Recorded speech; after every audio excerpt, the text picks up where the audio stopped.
नमस्कार साथियों, स्वागत है आप सभी का आपके अपने YouTube चैनल पर है। साथियों, आज की इस वीडियो में बात करेंगे ममता बनर्जी के बारे में। कैसे उन्होंने अपने जीवन की शुरुआत की थी, साथियों कैसे कैसे सफलता की सीढ़ी चढ़ती हुई चली गई, कैसे मुख्यमंत्री बनी थी राज्य पश्चिम बंगाल की, उनके बारे में सभी की सभी बातें में विस्तार से चर्चा करेंगे आज की इस वीडियो में। आपको वीडियो को लाइक कर देना है, चैनल को सब्सक्राइब कर लेना है। आज की इस वीडियो में चर्चा करेंगे ममता बनर्जी के बारे में, ममता बनर्जी की कहानी के बारे में, राजनीति की वो योद्धा जो रोज लड़ाई लड़ती है। साथ ही बात करेंगे कि कैसे उनका मुकाबला होने वाला है।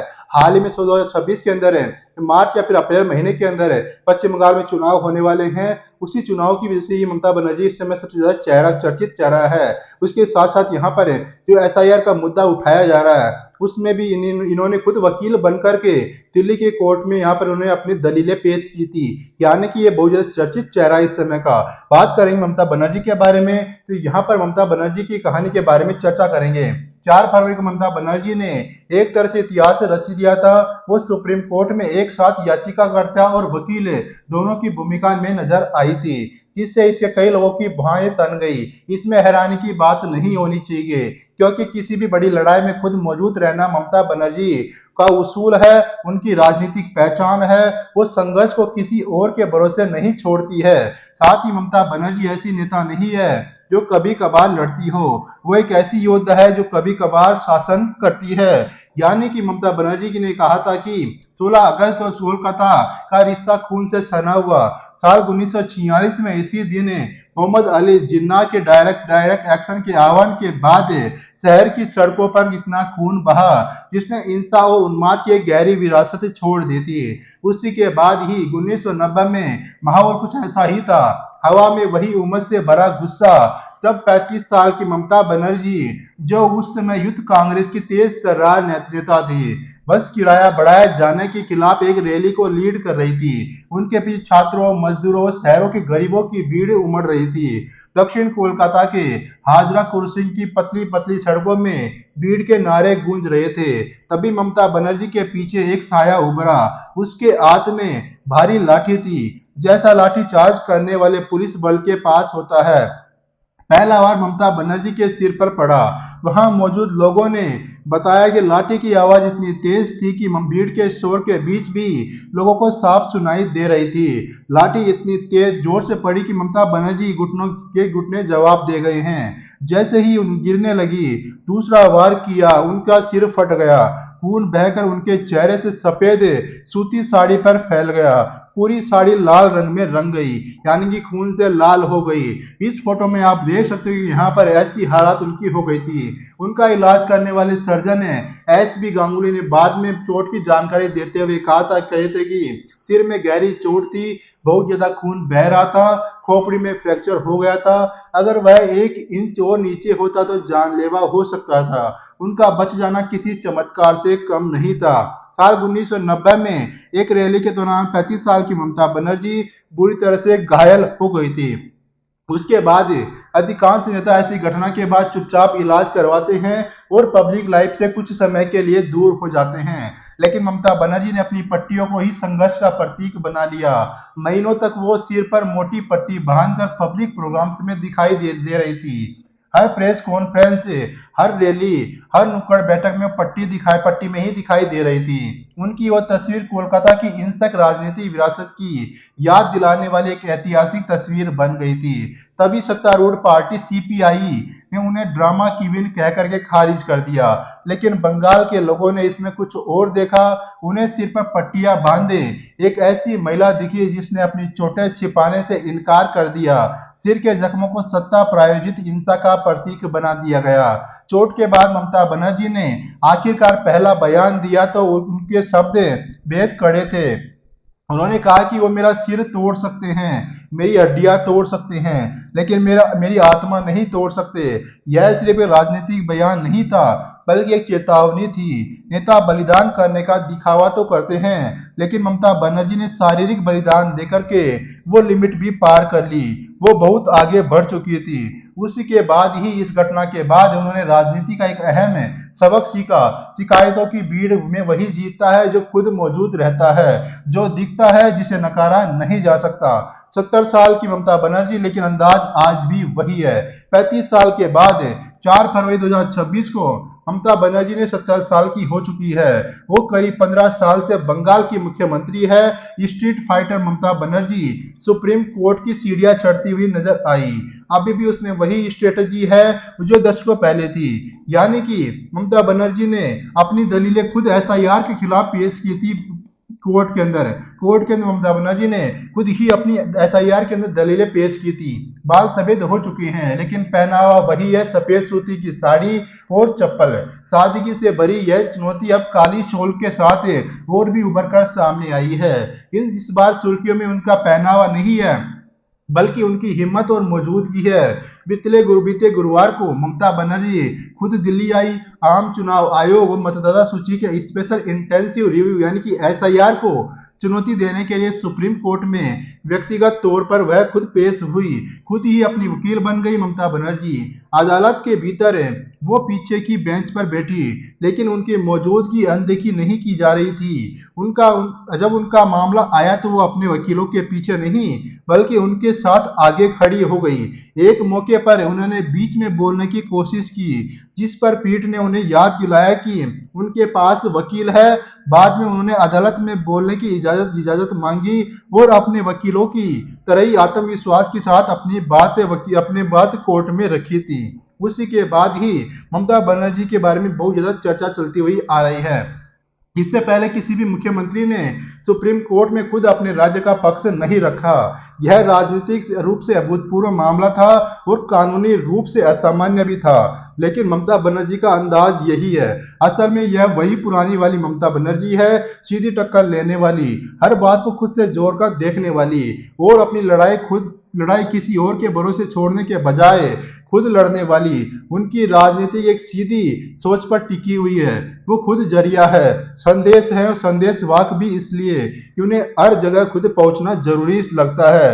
यानी कि ममता बनर्जी ने खुद ही अपनी दलीलें कोर्ट में पेश की थी, अदालत में खूब गर्जी, चुनाव आयोग को व्हाट्सएप आयोग करार दिया, साथ ही खुद को एक साधारण परिवार से आई बंधुआ मजदूर बताया। साथ ही टीवी पर बैठे संवैधानिक विशेषज्ञों ने सवाल उठाया कि एक मौजूदा मुख्यमंत्री का खुद याचिकाकर्ता और वकील बनना कितना सही है। विपक्षी नेताओं ने इसे सस्ता ड्रामा कहा, लेकिन बंगाल में उनके समर्थकों ने कुछ और ही देखा। इन्होंने अपनी दीदी को देखा जो कानूनी दांवपेच के पीछे छिपने के बजाय खुद मोर्चा संभाल रही थी। उन्होंने एक छोटी कद काठी वाली लेकिन बेद हिम्मती महिला को देखा जो सुप्रीम कोर्ट जैसे कठिन और अनजाने माहौल में भी उनके खिलाफ डटी हुई थी। उसी के साथ ही सुप्रीम कोर्ट में उनकी मौजूदगी असल में कानूनी रणनीति से ज्यादा तस्वीरों और हेडलाइंस के बारे में थी।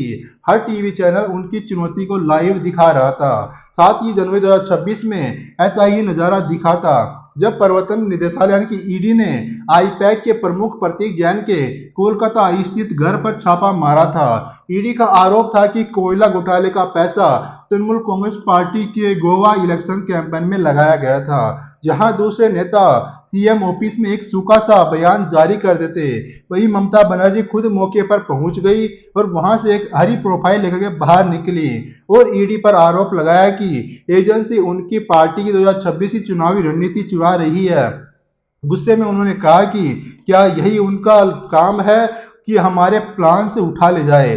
उन्होंने आरोप लगाया था अमित शाह के ऊपर, कहा था कि उनके द्वारा उनकी कोलकाता रेड के द्वारा इस फाइल को चुराया जा रहा था। इस फाइल में ही ममता बनर्जी की पार्टी तृणमूल कांग्रेस पार्टी के 2026 में होने वाले विधानसभा चुनाव की जो रणनीति के बारे में पूरी की पूरी जानकारी इस फाइल के अंदर लगी हुई थी। उसी के बाद ही ऐसा कहा जा रहा था कि यानी कि इलेक्शन कमीशन भी केंद्र सरकार के तौर पर काम कर रहा है। बाद में ईडी ने कलकत्ता हाई कोर्ट का रुख किया और आरोप लगाया कि ममता बनर्जी ने डॉक्यूमेंट्स और इलेक्ट्रॉनिक सामान छीन लिया। ममता बनर्जी के लिए कानूनी खतरे से ज्यादा अहम तस्वीर थी वो तस्वीर जिसमें 70 साल की एक महिला केंद्रीय जांच एजेंसी के अफसरों से सीधा सामना कर रही थी। उन्होंने कहानी की दिशा ही बदल दी और भ्रष्टाचार की जांच को अपने व्यक्तिगत संघर्ष की कहानी बना दिया। यानी कि उन्होंने कह दिया कि इसे बदला लेने के लिए ऐसा कर रहे हैं। यहाँ साफ पैटर्न दिखता है कि ममता बनर्जी बार बार संस्था और व्यक्तिगत के बीच की दूरी मिटा देती है। जो कि राज्य का रुख होता है वही उनका निजी रुख बन गया। वह कई बार समझ से परे और कानूनी रूप से संदिग्ध लगता है, लेकिन राजनीतिक तौर पर बेहद असरदार साबित होता है। साथ ही शुरू से ही स्ट्रीट फाइटर रही है।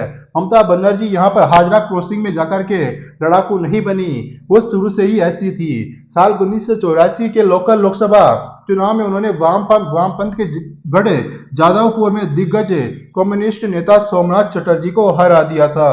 उसी के बाद ही यहाँ पर इनका इनका नारा बुलंद होता हुआ चला गया, इनका नाम बुलंद होता हुआ चला गया। साल 1984 के लोकसभा चुनाव में ममता बनर्जी ने वरिष्ठ कम्युनिस्ट नेता सोमनाथ चटर्जी को हरा करके जादवपुर में हरा दिया था। न पैसा था, न राजनीतिक विरासत थी, न कोई गॉडफादर था, फिर भी उन्होंने बंगाल के पढ़े लिखे ताकतवर तबके को साफ संदेश दिया कि अब उनका वक्त खत्म हो चुका है और तब से वो रुकी नहीं। अगर हाजरा क्रॉसिंग वो पल था जब ममता बनर्जी ने जाना कि वो सब कुछ झेल कर भी जिंदा रह सकती है, तो राइटर्स बिल्डिंग में हुई झड़पें वो जगह थी जहां उन्होंने सत्ता जीतने की ठान ली थी। उसी के बाद ही राइटर्स बिल्डिंग के दो वाक्य जिन्होंने ममता बनर्जी की कहानी पर सीमेंट की परत चढ़ा दी थी। राइटर्स बिल्डिंग से जुड़े दो वाक्यों ने उनकी कहानी को और मजबूत किया। एक था जब उन्हें खुद वहां से बाहर निकाला गया, और दूसरा था जब सड़कों पर खून खराबा हुआ। 7 जनवरी 1993 को ममता बनर्जी एक बागी की तरह सचिवालय में घुस गई। उनके साथ एक ऐसी लड़की थी जो सुन बोल नहीं सकती थी, और कथित तौर पर एक सीपीआईएम कार्यकर्ता ने उसका रेप किया, जिसके बाद वो प्रेग्नेंट हो गई थी। उसी के बाद ही यहाँ पर उनकी तस्वीरें भी आप यहाँ पर देख सकते हो। 1993 में राइटर्स बिल्डिंग में तत्कालीन केंद्रीय मंत्री ममता बनर्जी को पुलिस ने बाल पकड़ घसीटा और जेल भेज दिया। ममता बनर्जी ने मुख्यमंत्री ज्योति बसु से तुरंत मिलने की मांग की। जब बसु ने मिलने से इनकार कर दिया तो पीछे के दरवाजे से निकल गए। तो ममता बनर्जी ने उनके चैम्बर के सामने ही 3 घंटे का धरना प्रदर्शन करना शुरू कर दिया। यह देखकर सरकार ने भारी संख्या में पुलिस बल वहां पर बुला लिया। हंगामे के दौरान पुलिस ने कथित तौर पर तत्कालीन केंद्रीय मंत्री ममता बनर्जी को बाल पकड़कर घसीटा और जेल वैन में डाल दिया था और लाल बाजार लॉकअप ले गई। जहां उन्हें ले जाया जा रहा था, तब उन्होंने एक कसम खाई, मैं इस इमारत में तभी लौटूंगी जब सीपीआईएम को सत्ता से हटा दूंगी। उनकी यह कसम काफी मशहूर हो गई। यह वादा पूरा करने में उन्हें 18 साल लग गए थे। उसी के बाद 21 जुलाई को ममता बनर्जी के लिए शहीद दिवस है। कुछ महीने बाद 21 जुलाई 1993 को ममता बनर्जी हजारों यूथ कांग्रेस समर्थकों के साथ राइटर्स बिल्डिंग के पास लौटी। साफ मांग थी कि वो चाहती कि वैज्ञानिक तरीके से लेफ्ट की तरफ से भी की जा रही धांधली को रोकने के लिए फोटो वाला वोटर आईडी कार्ड अनिवार्य किया जाए। 21 जुलाई 1993 को राइटर्स चलो अभियान के दौरान कोलकाता पुलिस ने युवा कांग्रेस कार्यकर्ताओं पर लाठीचार्ज किया था। साथ ही कोलकाता जंग का मैदान बन गया था। भीड़ जैसे ही सचिवालय से करीब 1 किलोमीटर दूर एसप्लेन पहुंची, पुलिस ने दखल देना शुरू कर दिया था। यह सिर्फ भीड़ हटाने की कार्रवाई नहीं थी, बल्कि काफी खून खराबा हुआ था। मौके पर 13 लोगों की मौत हो गई थी, साथ ही सैकड़ों घायल हो गए थे। ममता बनर्जी खुद भी घायल हुई, उन्हें भी अस्पताल लेकर के जाना पड़ गया था। ममता के लिए यह शहीद दिवस बन गया। तब से हर साल 21 जुलाई को उनके राजनीतिक कैलेंडर का सबसे अहम दिन है। वो दिन जब वो बंगाल को याद दिलाती है कि राइटर्स बिल्डिंग तक का रास्ता उनके समर्थकों के खून से होकर के गया था। उसी के साथ ही यहाँ पर एक स्ट्रीट फाइटर जो संयोग से सीएम बन गई।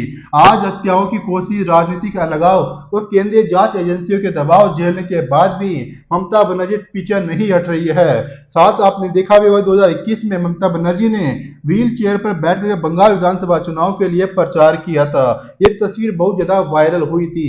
साल 2021 में उन्होंने व्हील चेयर पर बैठ करके विधानसभा चुनाव का प्रचार किया और पैर की चोट को संघर्ष का प्रतीक बना दिया। साल 2023 में पटना में विपक्षी नेताओं की बैठक में वो बहस करती रही, नाराज होकर बाहर निकली और फिर लौट करके दोबारा बहस की। सहयोगी कई बार परेशान हो जाते हैं, लेकिन जो उनका इतिहास जानते हैं वे समझते हैं वो कई बार नाटक नहीं करती। ममता एक स्ट्रीट फाइटर है जो संयोग से सीएम बन गई। पद ने उनका ओहदा बदला, उनकी फितरत नहीं। ममता बनर्जी ऐसी नेता नहीं है जो कभी कभार लड़ती हो, वो एक फाइटर है जो कभी कभार शासन भी करती है। जब राजनीतिक खतरा सामने आता है तो वो हिसाब किताब नहीं करती, न फोकस ग्रुप से राय लेती है। उन्हें वो पल याद आता है जब एक लाठी ने उनका सिर फाड़ दिया था और उन्होंने समझ में लिया था कि वो सब झेल सकती है और फिर वो पहला वार कर देती है। उसी के साथ ही यहाँ पर हमेशा केंद्र में रहने के अनुमान नुकसान भी होते हैं। खास सोशल मीडिया के दौर में जहां लोगों का अटेंशन ही सबसे बड़ी पूंजी है, जो नेता खुद को हर खबर का केंद्र बना लेते हैं उसे अपराजय बढ़त मिल जाती है। दूसरे मुख्यमंत्री नौकरशाही के जरिए शासन करते हैं, ममता बनर्जी अपनी मौजूदगी के जरिए शासन करती है। लेकिन इस रणनीति में अपना एक जाल भी है। जब आप हर चीज का केंद्र खुद को बनाते हैं तो हर गलती की जिम्मेदारी भी आप पर ही आती है। हर सफलता को निजी बनाकर पेश करने के साथ साथ वो हर असफलता को खुद को भी अपना बना लेती है। इसके साथ ही आपने यहाँ पर देखा भी होगा कि यहाँ पर साल 2024 में आरजी मेडिकल कॉलेज का संकट इसी बात का सबसे बड़ा साफ उदाहरण था। एक ट्रेनी डॉक्टर के साथ बलात्कार और हत्या की घटना ने सिर्फ उसकी जघन्यता के कारण ही राजनीतिक गलियारों में आग नहीं लगाई, बल्कि इसलिए भी क्योंकि ममता बनर्जी इस मामले को खुद संभाल रही थी। वो अस्पताल पहुंची, उन्होंने जांच को दिशा दी। जब जनता को जांच में खामियां दिखी और पीड़ित परिवार को लगा कि उनकी बात नहीं सुनी जा रही, तो गुस्सा सिर्फ पुलिस या फिर अस्पताल तक सीमित नहीं रहा, वो सीधे ममता बनर्जी पर फोकस्ड हो गया। सड़क की राजनीति में माहिर नेता ने तब खुद को ऐसी सड़क के सामने खड़ा पाया जिसे वह कंट्रोल नहीं कर पा रही थी। उसके साथ ही यहाँ पर सिंगूर के बारे में चर्चा करें। सिंगूर का मसला भी काफी ज्यादा चर्चा में रहा था। संघर्षशील नेता की भूल, बंगाल ने कई बार ममता बनर्जी की प्रवृत्तियों की कीमत भी चुकाई है। बात करें यहाँ पर साल 2006 की, तो सिंगूर आंदोलन उनकी तोड़ने बिखरने की ताकत को परिभाषित करता है। बात करें यहाँ पर सिंगूर आंदोलन के बारे में, यह तब शुरू हुआ जब वाम मोर्चा की सरकार ने टाटा मोटर्स के नैनो को दुनिया की सबसे सस्ती कार कारखाने के लिए लगभग 1000 एकड़ उपजाऊ जमीन का अधिग्रहण कर लिया। सरकार के लिए यह बंगाल का औद्योगिक पुनर्जन्म था। ममता बनर्जी के लिए यह जबरन जमीन हड़पना था। दिसंबर 2006 में ममता ने सेंट्रल कोलकाता में ऐतिहासिक 26 दिन का अनशन शुरू किया। वो कमजोर होती हुई चली गई, आवाज बैठ गई, लेकिन प्रदर्शन स्थल पर उनकी मौजूदगी ग्लोबल मीडिया और बुद्धिजीवियों के लिए आकर्षण का केंद्र बन गई थी। उन्होंने इस संघर्ष को डेविड बनाम गोलियत की तरह पेश किया, जहां एक तरफ गरीब किसान थे तो दूसरी तरफ एक मार्क्सवादी राज्य है और भारत का सबसे बड़ा कारपोरेट टाइटन है। राजनीतिक विरोध और अपने कर्मचारियों की सुरक्षा को लेकर के बढ़ती हुई चिंताओं के बीच रतन टाटा को कहना पड़ा कि आप पुलिस सुरक्षा में कोई फैक्ट्री नहीं चला सकते। उन्हें अपने नैनो प्रोजेक्ट को गुजरात के साणंद ले जाना पड़ा। ममता बनर्जी की यह लड़ाई जीत ली। सिंगूर 34 साल के वाम शासन के अंत की चिंगारी बन गया, लेकिन पश्चिम बंगाल को इसकी बहुत भारी कीमत भी चुकानी पड़ी थी। यानी कि आपने देखा भी होगा कि उसके बाद उस समय के जो मौजूदा मुख्यमंत्री थे मोदी जी, उनके बीच में साथ ही रतन टाटा के बीच में यह डील हो गई थी कि उन्होंने जो प्रोजेक्ट था, नैनो का जो प्रोजेक्ट था, उसको गुजरात में लगा लिया था। इससे राज्य को न कि बंगाल को यहाँ पर पैसे का नुकसान तो हुआ ही, साथ ही सिंगूर के असर ने ममता बनर्जी को एंटी इंडस्ट्री के रूप में ब्रांड कर दिया। राज्य ने 70 से अधिक ऑटोमोबाइल वेंडरों वाले एक बड़े ऑटो के हब को मौके को खो दिया।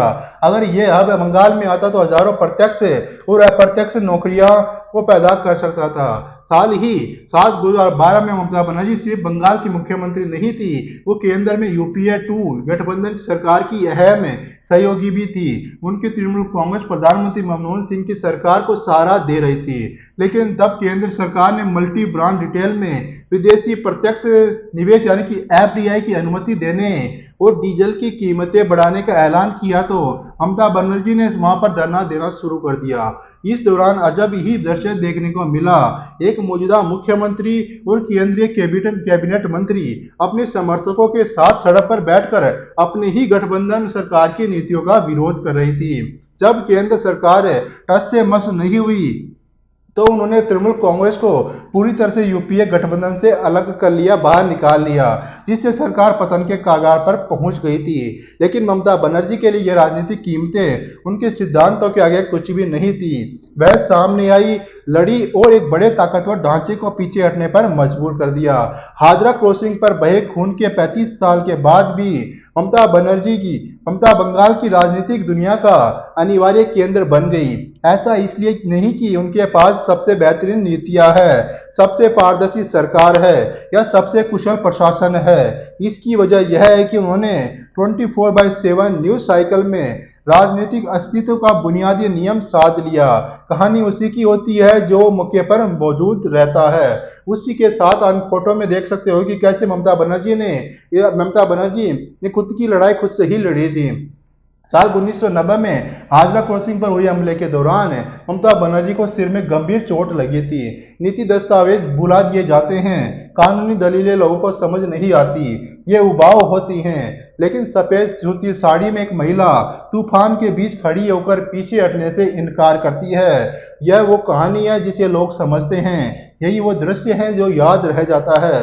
यही रणनीति उन्हें जीवित रखे हुए हैं। वामपंथ के खिलाफ हो, चाहे कांग्रेस के खिलाफ हो, चाहे बीजेपी के खिलाफ हो, चाहे खून से सनी उस साड़ी के 35 साल बाद भी ममता बनर्जी को एक अडिग मंत्र के साथ थामे हुए हैं। या मैं यहाँ हूँ, मैं लड़ रही हूँ। ये स्ट्रीट फाइटर्स सड़कों पर भी राज करती है और राइटर्स बिल्डिंग में भी ममता के लिए हर दिन डायरेक्ट एक्शन डे के रूप में जाना जाता है। साथियों, आपको क्या लगता है, क्या आने वाले चुनाव में ममता बनर्जी एक बार फिर से अपनी सत्ता हासिल कर पाएगी या फिर पश्चिम बंगाल में बदलाव हो सकता है?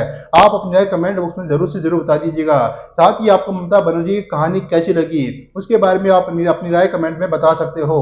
अगर आपने यहाँ तक वीडियो देखा तो वीडियो देखने के लिए धन्यवाद।